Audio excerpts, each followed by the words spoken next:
Selamat sore teman-teman. Hari ini kita mau update ya. Kita mau update eksperimen tanaman tomat kita yang sebelumnya sudah saya videokan waktu masih ini ya, pertumbuhan daun yang sangat lebat sama bunga yang lebat. Nah, sekarang ini tomatnya sudah mulai besar-besar teman-teman. Ini benar-benar super lebat ya untuk ukuran eksperimen tomat yang hanya ditanam di galon ya. Ini galon bekas minerale. Ini tomatnya super lebat teman-teman, banyak banget. Ini dari sebelah sini tomat, tomat tuh sampai ujung sana semuanya tomat. Ada yang masih kecil-kecil. Ini nih masih kecil-kecil. Ada yang udah gede-gede. Nah ini nih gede, ini gede. Ini cakep-cakep banget. Yang ini udah mulai berubah warna. Ini dulu saya beli bibitnya bibit murah ya, bibit murah meriah, tapi ternyata hasilnya nggak nyangka bisa sebagus ini. Dulu kalau nggak salah itu saya beli bibitnya itu bibit tomat seribuan, isinya itu ada 5 jenis tomat ya. Dan ternyata benar setelah ditanam ini ada yang tomatnya yang gede-gede kayak gini. Dia isinya tapi buahnya sedikit ya. Ini ada yang 2, ada yang 4. Ini 2, yang itu yang di bawah sini. Nah ini 4 nih buahnya, gede-gede banget. Nah ada yang kecil-kecil, nih yang kecil-kecil kayaknya jenis tomat cherry ya. Di kecil-kecil isinya banyak. Satu tangkai ada 1, 2, 3, 4, 5, 6, 7, 8, ada 11. Ini tomat cherry. Karena memang di kemasannya itu dia 5 jenis ya. Ada 5 jenis tomat gitu. Tuh, lebat banget teman-teman. Ini lebat. Ini sampai saya taliin ya. Karena dia berat banget. Jadi saya taliin. Ini untuk ukuran tomat yang ditanam di pekarangan ini sangat lebat ya. Ini super lebat malah, lebat banget. Nah ini yang satu lagi. Ini juga sama, saya tanam di galon. Nah kalau yang ini 1 galon saya isi 1 ya. Saya isi 1, buahnya juga sama lebat, banyak banget. Tuh lebat, ini lebat. Oh, lebat banget teman-teman tuh. Lebat banget.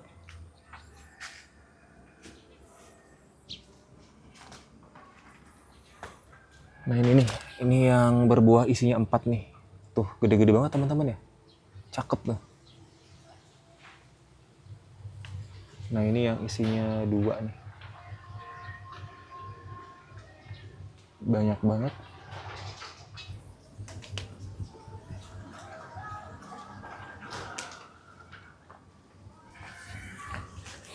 Nah kalau yang ini itu tomatnya satu bibit ya, satu bibit, satu tanaman. Kemudian saya potes pucuk, dia keluar ada 1, 2, 3, 4, ada keluar 4 cabang. Dari 4 cabang itu dia ngehasilin banyak buah ya. Ngehasilin banyak buah. Nah kalau yang galon sebelah sana, yang nomor 024, itu dia 1 galon isi 3 pohon. Nah yang itu juga saya saya potes pucuk, dan ternyata buahnya juga sama lebat. Nah kalau yang ini itu 3 pohon juga sama, cuman yang ini nggak saya potes pucuk, jadi dia natural alami. Dan ternyata kalau saya amati gitu ya, baik yang dipotes pucuk maupun yang enggak, itu ternyata sama-sama bagusnya sama. Cuman memang karena ini tunasnya kemana-mana ya, jadinya memang harus ditaliin. Karena dia batangnya itu buahnya banyak, gede-gede, jadi dia berat banget. Makanya tuh saya taliin yang tali yang biru-biru ya. Itu saya taliin tuh. Nah ini kemarin tuh banyak banyak yang nanya ya, di video sebelumnya banyak yang nanya, Kak, kok itu pohonnya bisa subur banget, dipupuk apa gitu ya. Nah sebetulnya kalau boleh nih teman-teman ya, ini saya di urban farming sudah bereksperimen kurang lebih sekitar 3 tahun gitu ya. Nah, kalau dari pengalaman saya, ternyata yang paling penting itu pondasi yang harus kita sediakan gitu ya, harus kita lakukan terlebih dahulu, ternyata bukan pupuk teman-teman. Bukan di pupuk, malah ada 4 aspek fundamental yang menurut saya itu penting banget untuk diketahui gitu ya. Untuk diketahui, untuk dipersiapkan oleh teman-teman yang hobi tanaman, agar tanamannya bisa tumbuh subur, tumbuh sehat, dan bisa ngehasilin buah yang super lebat juga di kemudian hari. Nah, apa aja sih hal-hal yang harus dipersiapkan gitu ya sebelum kita ngebahas pupuk? Itu menurut saya ada 4 hal, teman-teman. Ada 4 hal yang harus dipersiapkan. Nih ya, teman-teman, ini tomat yang udah mulai berubah orange, kalau yang ini yang masih hijau-hijau.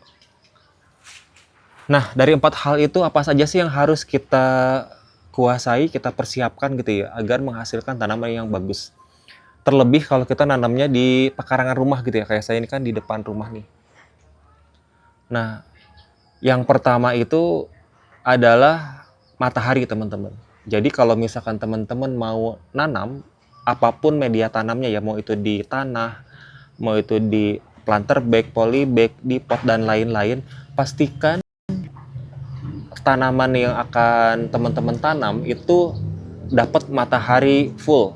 Nah, ini kita bahas terkait tomat ya. Ini kalau saya lihat, ini itu dia tuh seneng banget dia kalau kena matahari full. Dia dari pagi itu harus sudah kena gitu ya. Batangnya, daunnya harus sudah kena matahari full gitu ya. Nah, mungkin kurang lebih sekitar 6-8 jam dia harus sudah kena matahari. Penting banget. Karena matahari itu adalah bener-bener tempat ya terjadinya fotosintesis di daun gitu. Jadi kalau misalkan mataharinya banyak, daunnya banyak, itu dia fotosintesis nanti buat si pohonnya itu banyak gitu. Buat batangnya, daunnya, buahnya juga akan banyak. Bisa bikin tanamannya jadi subur gitu ya. Kayak gitu, subur dan sehat ya. Itu yang pertama, itu yang poin pertama. Dan poin yang kedua adalah media tanam, teman-teman. Nah, ini media tanam nih.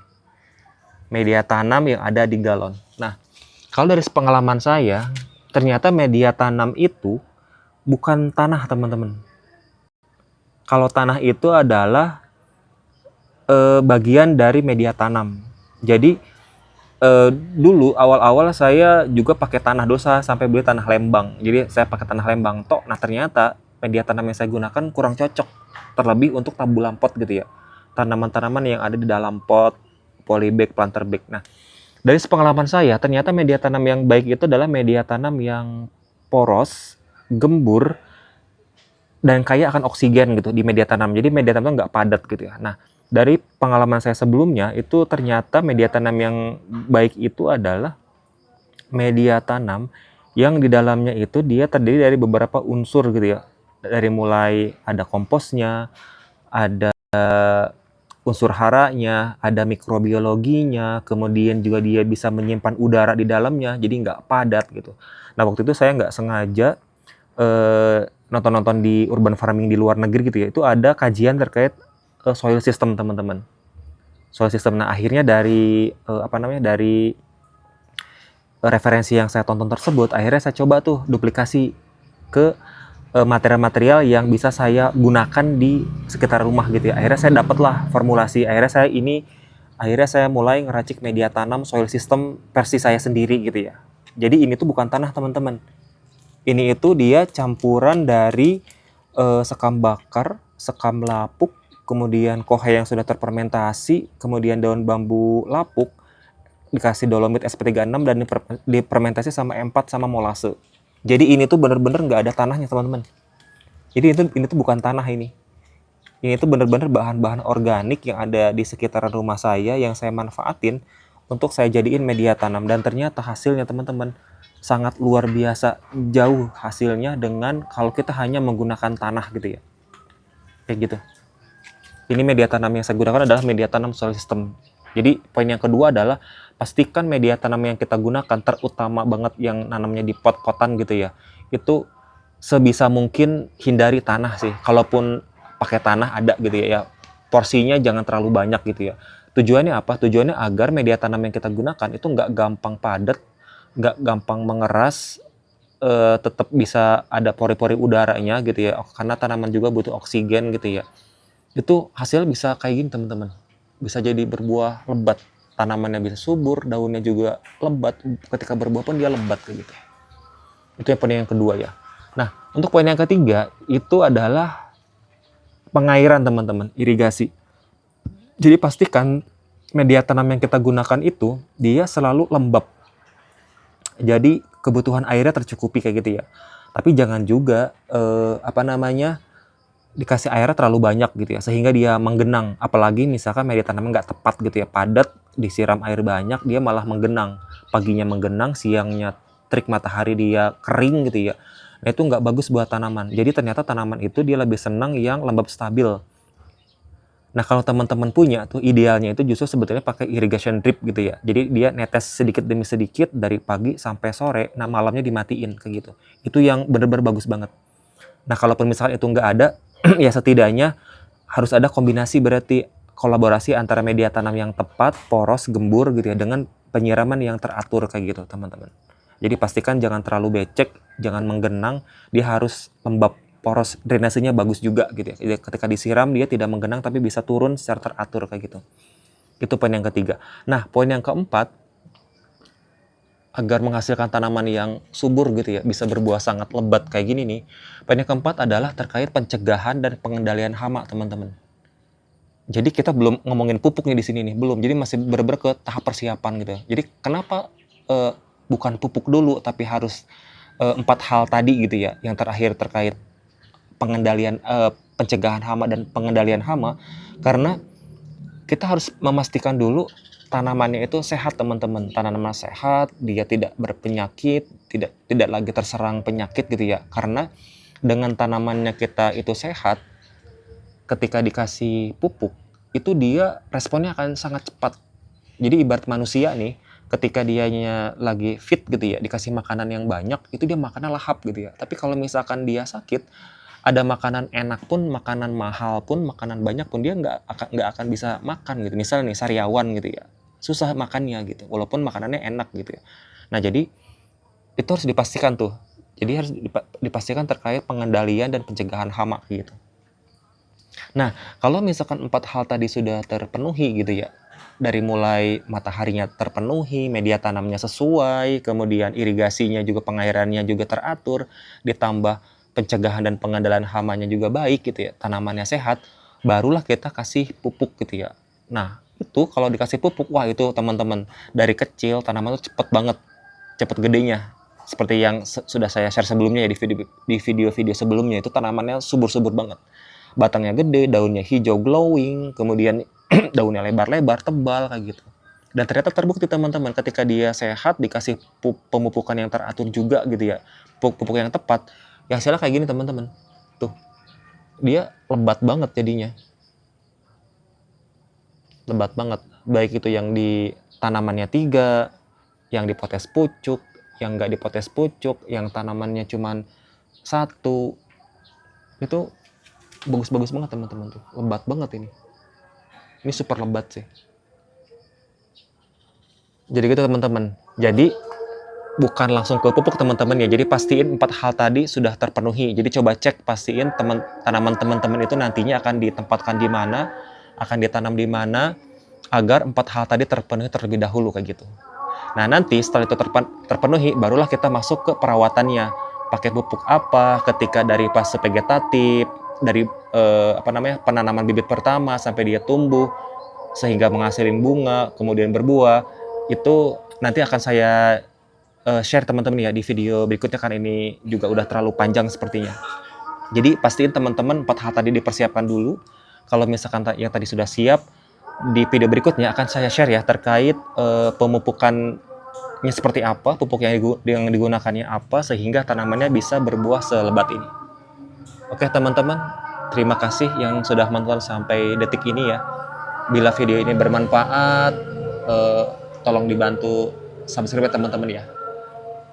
Tolong di subscribe, kemudian bisa juga di share ke teman-teman yang punya hobi yang sama ya. Nantikan di video berikutnya saya akan share terkait pupuk apa saja yang digunakan, kemudian bagaimana cara pengaplikasiannya sehingga bisa berbuah lebat seperti ini, walaupun hanya ditanam di galon mineralia. Oke, terima kasih teman-teman. Sampai jumpa di video berikutnya. Terima kasih.